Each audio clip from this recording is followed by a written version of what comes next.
बाबा जी और हुजूर जी की प्यारी सात संगत जी, राधा स्वामी जी। सात संगत जी, आज हम आप लोगों के लिए एक सत्संग लाए हैं, तो चलिए सुनते हैं। संगत जी, क्या हो अगर इंसान इस हद तक गिर जाए कि वो बाबा जी के मिश्री प्रसाद में ही टोना मिलाकर संगत को बांटने लगे, और वो फिर सिर्फ इसलिए जिससे कि संगत का विश्वास बाबा जी पर से हट जाए और संगत बाबा जी को छोड़कर उसके गुरु की तरफ लग जाए। जो काले जादू में माहिर हैं, वो गुरु नहीं चाहता कि इस गांव की संगत ब्यास जाए। संगत जी, आप सुनकर हैरान रह जाओगे जब एक गांव के एक इंसान ने इतनी घटिया हरकत कर दी कि बाबा जी के मिश्री प्रसाद का ही गलत इस्तेमाल करने लगा। पूरा वाकया आपको हिलाकर रख देगा।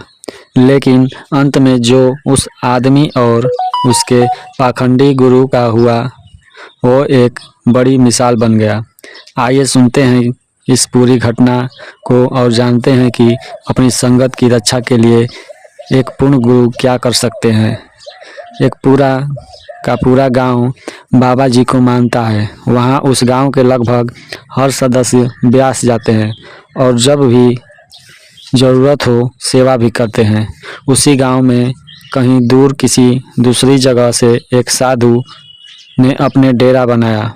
साधु थोड़े बहुत जादू टोने जानता था और उसने 2 से 3 जादू दिखा कर वहाँ उस गांव के एक इंसान को अपना मुरीद बना लिया। वो इंसान ना तो पहले ब्यास जाता था और ना ही उसको परमार्थ से कुछ लेना देना था, लेकिन उसका पूरा परिवार सत्संगी था। जब साधु ने 2 से 3 टोने दिखाकर उस आदमी को अपने बस में कर लिया तो उस आदमी ने निरंतर साधु की सेवा करनी शुरू कर दी। धीरे धीरे समय बीता तो वो उस साधु को भगवान मानने लगा। जब भी ब्यास में भंडारा होता तो गांव के सब लोग इकट्ठे होकर ब्यास की तरफ चल देते। जब साधु ये सब देखता तो वो हैरान रह जाता कि मेरे पास इतनी शक्तियां हैं, लेकिन फिर भी ये गांव वाले उस डेरे वाले बाबा के पास जाते हैं जिसने आज तक इन्हें ना तो कोई चमत्कार दिखाया और ना कोई फायदा पहुंचाया। जब गांव वाले ब्यास जा रहे होते तो साधु अक्सर जोर जोर से कहने लगता, मेरे पास आया करो, मैं तुम्हें रातों रात अमीर बना दूंगा। मेरे पास हर तरह के टोने टोटके हैं। लेकिन गांव वाले उसकी तरफ ध्यान ना देते और ब्यास की तरफ बढ़ जाते। साधु को अब उस गांव में 6 महीने हो गए थे, लेकिन उस एक आदमी के सिवा कोई भी साधु के पास नहीं जाता था। साधु को अब उस गांव में 6 महीने हो गए थे, लेकिन उस एक आदमी के सिवा कोई भी साधु के पास नहीं जाता था। साधु ने सोचा कि अगर और लोग मेरे पास ना आए तो फिर मेरा तो नाम ही नहीं हो पाएगा। मैं तो चाहता था कि मेरा इतना नाम हो कि आसपास के गांव वाले भी यहाँ आए। साधु ने अपनी तरफ से बहुत कोशिश की, लेकिन कोई उसके दरवाजे तक नहीं जाता था। एक दिन साधु ने उस आदमी को कहा जो उसकी सेवा करता था। साधु बोला, बेटा तू मेरी बहुत सेवा करता है, लेकिन सिर्फ तेरी सेवा करने से ना तो मैं तुझे कुछ दे पा रहा हूँ और ना ही मेरा नाम हो पा रहा है। तू ऐसा कर, किसी तरह अपने परिवार के लोगों को मेरे पास लाना शुरू कर दे। शुरुआत अपनी पत्नी से कर। मैं तेरी पत्नी को ऐसे चमत्कार दिखाऊंगा कि वो कहीं और नहीं जाएगी। वो आदमी कहने लगा कि साधु महाराज, मेरी पत्नी तो यहाँ कभी नहीं आएगी। वो तो उस डेरे वाले बाबा के पीछे पागल है। मैं चाह कर भी उसको यहाँ नहीं ला सकता। साधु ने कहा कि मेरे पास एक तरकीब है कि वो यहाँ आ जाएगी। तू बस उसको इतना बोल कि सिर्फ एक बार साधु के आश्रम में साथ चल। अगर तू नहीं आई तो मैं तुझे डेरे भी नहीं जाने दूंगा। उस आदमी ने घर जा कर यही बात अपनी पत्नी से कही और पत्नी ने कहा कि ठीक है, मैं एक बार उस साधु के आश्रम में चलने को तैयार हूँ, लेकिन उसके बाद तुम्हें भी एक बार डेरे भंडारे पर चलना होगा। उस आदमी ने कहा कि मैं इस बारे में तुझे कल बताऊंगा। फिर उस आदमी ने साधु से इस बारे में पूछा कि अगर वो यहाँ आई तो मुझे भी डेरे जाने होंगे। साधु ने कहा कोई बात नहीं, एक बार तू भी डेरे चले जाना, लेकिन बस अपनी पत्नी को यहाँ ले आओ। जब वो मेरे चमत्कार देखेगी तो धीरे धीरे पूरे गांव को बताएगी और सब मेरे पास आने लगेंगे। कुछ दिन बाद भंडारा आया तो सब गांव वाले फिर से डेरे जाने लगे। उस आदमी ने कहा कि अब पहले रास्ते में तू मेरे साथ मेरे साधु महाराज के आश्रम में चल, फिर वहां से मैं तेरे साथ डेरे चलूँगा। तो पत्नी ने कहा कि ठीक है, मैं एक बार आश्रम में चलने को तैयार हूँ। जब वो आदमी अपनी पत्नी को आश्रम लेकर गया तो साधु खुश हो गया और उसकी पत्नी को कहने लगा, बेटी क्या रखा है उस डेरे में और उस बाबे में, क्या देता है तेरा बाबा तुझे जो तू वहाँ जाती है? देख, मेरी सेवा करोगे तुम दोनों तो तुम्हारा घर पैसे से भर दूंगा, इतना मिलेगा कि तुम्हारी गरीबी मिट जाएगी। संगत जी, उस आदमी की पत्नी का पर्दा खुला हुआ था। वो कहने लगी, साधु महाराज, मेरे बाबा जी ने मुझे जो दिया है वो तुम नहीं दे सकते। उन्होंने मुझे संतोष दिया है, शांति दी है। हमारे घर में पैसा नहीं है तो भी मैं शांत हूँ, खुश हूँ, और मुझे क्या चाहिए। इतना कर पत्नी आश्रम से बाहर निकलने लगी तो साधु को गुस्सा आ गया और साधु बोला, मूर्ख औरत, अगर मैं धन दौलत दे सकता हूँ तो बर्बाद भी कर सकता हूँ। मेरी सेवा नहीं की तो मैं तुझे बर्बाद कर दूंगा। पत्नी ने कहा, साधु महाराज, आपने जो करना है कर लेना। मुझे मेरे गुरु की ताकत का पता है, वो अपनी संगत पर आंच भी नहीं आने देंगे। इतना कहकर पत्नी वहां से निकल गई और वादे के अनुसार उस आदमी को भी एक बार डेरे जाने पड़ गया। उस आदमी ने साधु से कहा कि मैं शाम को वापस आकर आपके आश्रम में आऊँगा। इतना कहकर वो आदमी अपनी पत्नी के साथ डेरे पहुंच गया और वहां ओपन कार दर्शन के बाद मिश्री प्रसादी दी गई तो उस आदमी ने उस पैकेट को जब जेब में डाल दिया। रास्ते में उसकी पत्नी समझाने लगी कि ये कोई साधारण मिश्री नहीं बल्कि बाबा जी का आशीर्वाद है, इसकी कदर करना। लेकिन संगत जी, उस आदमी के ऊपर तो उस साधु भूत सवार था। जब वापस गांव पहुंचे तो वो आदमी उस समय आश्रम में पहुंच गया और साधु ने पूछा कि बेटी, मुझे ये बता कि वहाँ डेरे में ऐसा क्या होता है जो ये गांव वाले वहाँ जाते हैं। उस आदमी ने भी डेरा पहली बार देखा था तो वो कहने लगा कि साधु महाराज, डेरे में सिर्फ यही एक गांव के लोग नहीं बल्कि हजारों गांवों के लाखों लोग एक बहुत बड़े पंडाल में बैठे हुए थे। और फिर उसने अपनी जेब से मिश्री का पैकेट निकालते हुए साधु को दिखाया और कहा कि और लाखों लोगों को ये पैकेट भी दिया गया। साधु ने पैकेट अपने हाथों में लिया और गौर से उस पैकेट को देखने लगा। फिर साधु के दिमाग में एक तरकीब आई। साधु कहने लगा, बेटा, क्या तू इस प्रसाद को किसी भी तरह इस गांव के हर एक सत्संगी को खिला सकता है? तो उस आदमी ने कहा कि जी, मैं खिला तो दूंगा, लेकिन इससे होगा क्या? साधु ने कहा, इस पैकेट को तू मेरे पास आज रात को लिए छोड़ दे और मैं आज रात को ऐसी विधि करूंगा कि जो भी ये प्रसाद खाएगा उसका विश्वास डेरे वाले बाबे से अपने आप हट जाएगा और वो लोग मेरे पास आने लगेंगे। उस आदमी ने उस रात के लिए वो पैकेट वहीं छोड़ दिया और साधु ने उसी रात अपनी काली विद्या करते हुए बाबा जी के प्रसाद में कुछ ऐसी शक्तियाँ डाल दी जो किसी को भी बर्बाद कर दे। लेकिन साधु ये भूल चुका था कि एक तो वो प्रसाद बाबा जी का और दूसरी वो संगत भी बाबा जी की। फिर भला बाबा जी उसको उसके मकसद में कैसे कामयाब होने दे सकते थे। अगले दिन साधु ने पैकेट को उस आदमी को दिया और कहा कि किसी भी तरह इस प्रसाद को पूरे गांव को खिला दे। उस आदमी को एक तरकीब सूझी और उसने उस गांव की राशन की दुकान पर जाकर सबकी नज़र से बच कर मिश्री के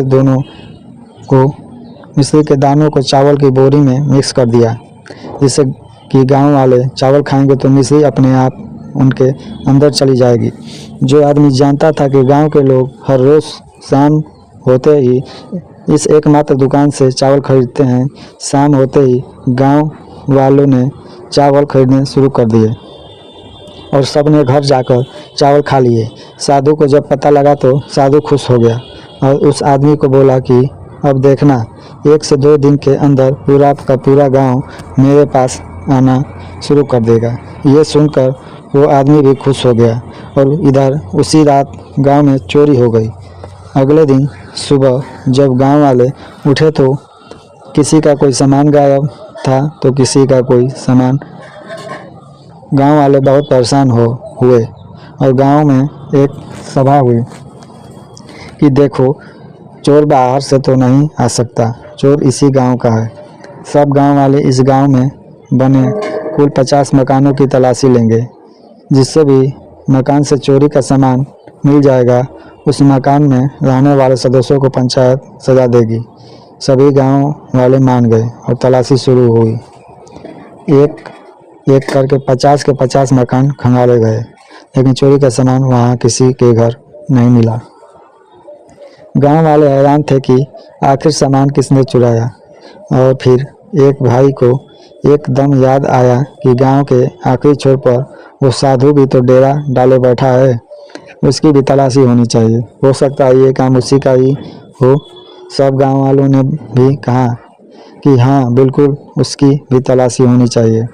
इतना कहते ही पूरा गांव उस साधु के आश्रम की तरफ चल पड़ा। साधु और उस आदमी ने दूर से देखा तो दोनों खुश हो गए। साधु बोला, देखा मेरी ताकत, एक ही रात में पूरा गांव यहाँ बुला लिया। साधु नहीं जानता था कि गांव में चोरी हुई है और वो सब वहाँ तलाशी लेने आ रहे हैं। जब गांव वाले ने आश्रम में पहुँचे तो साधु ने कहा कि आओ मेरे बच्चों, अब मैं तुम्हारी तकदीर बदल दूंगा। तुमने उस डेरे वाले बाबे को छोड़कर बहुत अच्छा किया। गांव वाले बोले, साधु महाराज, हम यहाँ तुम्हारी सेवा करने नहीं आए बल्कि तुम्हारे आश्रम की तलाशी लेने आए हैं। गांव में चोरी हुई है, पूरे गांव की तलाशी हो चुकी है, सिर्फ तुम्हारा आश्रम बचा है जहाँ तलाशी नहीं हुई।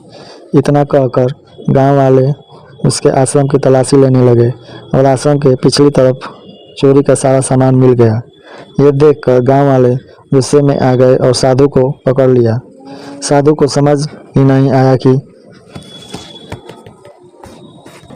चोरी का सामान यहाँ कैसे आया। साधु को तो इतना भी नहीं पता था कि गांव में चोरी हुई है, लेकिन गांव वाले अब कहाँ मानने वाले थे। पंचायत हुई और साधु को उसी समय गांव से निकल जाने का हुक्म सुनाया गया। पंचायत ने कहा कि आप साधु हो, इसलिए सिर्फ इतनी ही सज़ा दे रहे हैं कि आप चुपचाप इस गांव को छोड़कर अभी के अभी निकल जाओ। ये सुनकर साधु हैरान रह गया।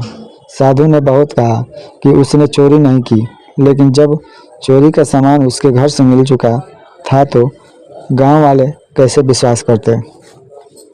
साधु अपने आश्रम में गया और अपना सामान उठाया और वहां से गांव के बाहर जाने लगा।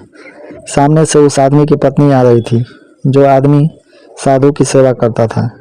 उसकी पत्नी ने कहा, क्यों साधु महाराज, देख ली मेरे गुरु की ताकत। मेरे बाबा जी के प्रसाद में तू टोना मिला कर बाबा जी की संगत को खिला कर तुझे क्या लगा था कि गांव वाले बर्बाद हो जाएंगे। अब इतना सुनते ही साधु के होश उड़ गए।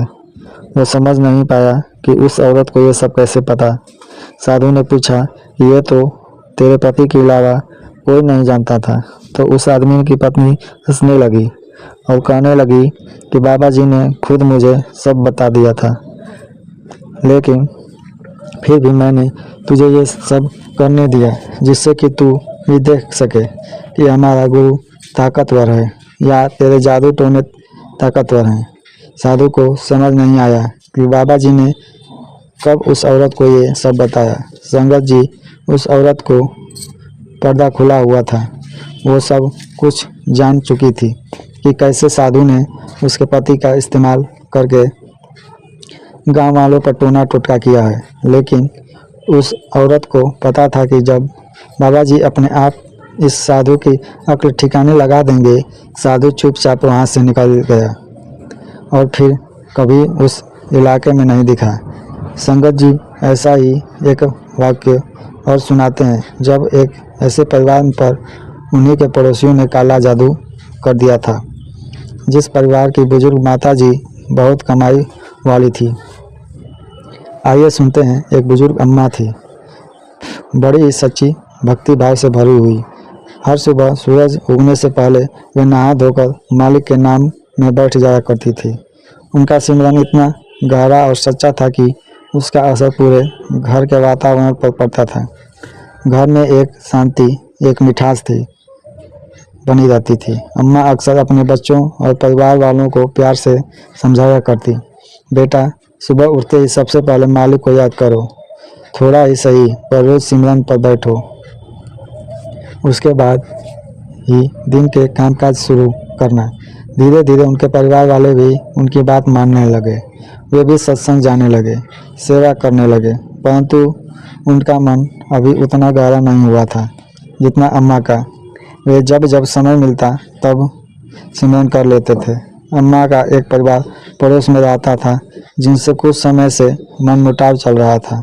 कभी किसी छोटी बात पर कहासुनी हो जाती, कभी गलतफहमी बढ़ जाती। धीरे धीरे स्थिति इतनी बिगड़ गई कि दोनों घरों के बीच आना जाना बंद हो गया। अम्मा ने अपने घर वालों को बार बार समझाया, बेटा झगड़ा करने से कुछ नहीं मिलता। अगर वे कुछ कहते हैं तो तुम शांत रहो, मालिक सब देख रहा है, हमें बस चुप रहना है, उनकी बातों में नहीं आना, अपना धैर्य बनाए रखना। पर संसार तो जैसा है वैसा ही चलता है। एक दिन किसी मामूली बात पर झगड़ा इतना बढ़ गया कि दोनों परिवार में आमने सामने हो गए। गली मोहल्ले के लोग इकट्ठा हो गए, शोर शराबा, गाली गलौज, यहाँ तक कि हाथापाई की नौबत आ गई। अम्मा ने बहुत कोशिश की सबको शांत करने की, पर किसी ने उनकी बात नहीं सुनी। आखिरकार आसपास के लोगों ने बीच बचाव किया और मामला कुछ देर के लिए ठंडा पड़ा। लेकिन कुछ दिन बीते ही थे कि फिर वैसे ही झगड़ा शुरू हो गया। इस बार पड़ोसी परिवार ने मन ही मन निश्चय कर लिया कि अब इसका हमेशा के लिए हल निकालना होगा, क्योंकि वे पहले से ही तांत्रिकों और टोने टोटकों में विश्वास रखते थे।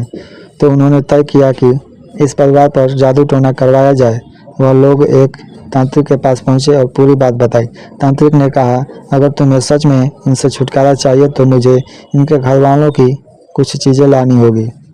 उसने मांगा, उनकी कोई तस्वीर, उनके पैर की मिट्टी और उनके इस्तेमाल किए हुए कपड़े या रुमाल, इनमें से उनका काम तमाम कर दूंगा।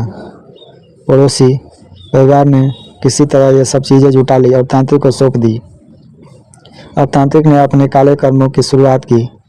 कुछ मंत्र पढ़े, कुछ अनुष्ठान किए और एक लाल राग उनके हाथ में देकर बोला, इस राग को जाकर उनके घर के दरवाजे पर फैला दो, देखना जल्द ही उनके घर में बर्बादी उतर आएगी।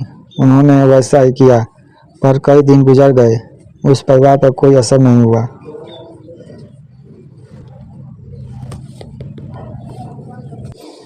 सब कुछ पहले जैसा ही शांत था। वे घबरा गए, फिर उसी तांत्रिक के पास जाकर बोले, बाबा कुछ भी असर नहीं हुआ, क्या आपने सही से काम नहीं किया? तांत्रिक भी हैरान था। वह सोचने लगा, यह कैसे हो सकता है, इतना ताकतवर मंत्र बेअसर कैसे रह गया। कुछ देर सोचने के बाद उसने कहा, इस बार मैं जो करने जा रहा हूँ वह काला जादू कहलाता है। अब कोई इसे टाल नहीं पाएगा। इस बार उनके घर से अर्थी उठेगी। तांत्रिक ने घमंड भरे स्वर में कहा, इस काले जादू से बड़ा कोई जादू इस दुनिया में नहीं है। मैं ऐसा जादू करने जा रहा हूँ कि उस परिवार की बर्बादी तय है। यह सुनकर पड़ोसी लोग खुशी से झूम उठे। उन्हें भरोसा हो गया कि अब उनकी मुश्किल का हल मिल गया। कुछ ही समय के अंदर एक महीना बीत गया, पर गजब की बात यह हुई कि अम्मा के परिवार को कोई नुकसान नहीं पहुंचा। न कोई दुर्भाग्य, न कोई घटना, बालक बंधु सब सुरक्षित थे। यह देखकर वे लोग फिर तांत्रिक के पास लौटे और पूरी बात बताई कि इस बार भी उस परिवार का कुछ नहीं बिगड़ा। तांत्रिक ने कहा कि उसे 1 दिन का समय दे दो, वह गहराई से जांच करेगा और बताएगा कि ऐसा क्या हुआ कि उसका जादू असर नहीं कर पाया। 1 दिन गहन जांच के बाद तांत्रिक उन लोगों के सामने बैठा और हंसते हुए नहीं बल्कि बेचैनी से बोला, तुम लोग जो बताने आए हो सचमुच मेरी समझ में नहीं आ रहा कि ऐसा कैसे हुआ। मैंने हर रस्म हर मंत्र पढ़ा पर परिणाम शून्य रहा। मैंने जो भी किया वो विफल रहा। बाद में तांत्रिक ने अपनाने वाली गंभीर आवाज में कहा, तुम्हारे उस घर में कोई ऐसी शख्सियत है जो किसी बहुत बड़ी आध्यात्मिक शक्ति से जुड़ी हुई है। उसकी उपस्थिति के सामने हमारी तंत्र विद्या बेबस है। मैं कितना भी बड़ा तांत्रिक क्यों न हूँ, उसकी रक्षा करने वाला शक्ति से मेरा कुछ बनने वाला नहीं है। फिर तांत्रिक ने हाथ जोड़कर विनती की, मेरा अनुभव कहता है कि अब झगड़े लड़कर कुछ हल नहीं होगा। तुम लोग लौट जाओ, उनसे मिलो और मन की बात शांति से सुलझा लो, क्योंकि अगर उनका गुरु गुस्सा हो गया तो फिर तुम लोग बर्बाद हो जाओगे।